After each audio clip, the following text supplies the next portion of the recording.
आज हम बात करेंगे यदि आप पटाखे या फिर आग से जल जाते हैं तो हमें उस टाइम पर क्या करना चाहिए।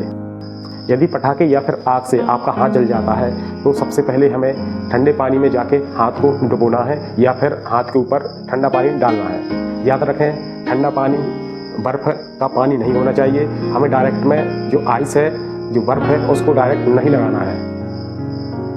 इसके लिए सबसे अच्छा तरीका है कि आप नल को चालू करें और अपना हाथ नल के नीचे रखें कम से कम 15 से 20 मिनट तक, या फिर जब तक जलन शांत नहीं होती है तब तक। इससे फ़ायदा ये होता है कि हमारी जलन बहुत जल्दी शांत हो जाती है और जलने के कारण जो फौले पड़ने वाले थे या फफोले पड़ने वाले थे वो बहुत ही कम मात्रा में पड़ते हैं या छोटे छोटे होते हैं या फिर होते ही नहीं हैं। इसके बाद यदि आपके पास कोई एंटीसेप्टिक क्रीम है तो हमें वो लगाना है, जैसे कि बरडोल आती है। यदि वो नहीं है आपके पास तो आपके पास घर में नारियल का तेल होगा, आप वो लगा सकते हैं। यदि आपके पास एलोवेरा है तो आप वो भी लगा सकते हैं, या फिर आपके यहाँ तुलसी तो होगी ही, तुलसी की जो पत्ती रहती है उसका रस निकाल के हम जहाँ पर जले हैं वहाँ पर लगा सकते हैं, उससे भी हमें बहुत जल्दी रिलीफ मिलता है। इसके अलावा यदि आलू का रस निकाल के उसको भी जहाँ हम जले हैं उस पर लगाने से बहुत जल्दी आराम मिलता है, वहाँ पर ठंडकता आ जाती है, हमारी जो जलन है वो कम हो जाती है, बहुत ही जल्दी आराम मिलने लगता है।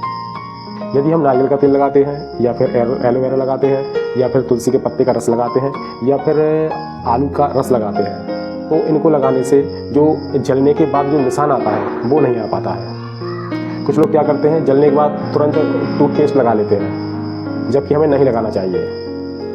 जलने के बाद यदि फौले पड़ते हैं या फफोड़े आते हैं तो उनको फोड़ना बिल्कुल भी नहीं है। यदि हम उनको फोड़ देते हैं तो इन्फेक्शन होने के चांस बने रहते हैं। कुछ दिनों बाद जो उसके अंदर फ्लूइड रहता है वो बॉडी अपने आप एब्जॉर्ब कर लेती है, वो फौले ठीक हो जाते हैं।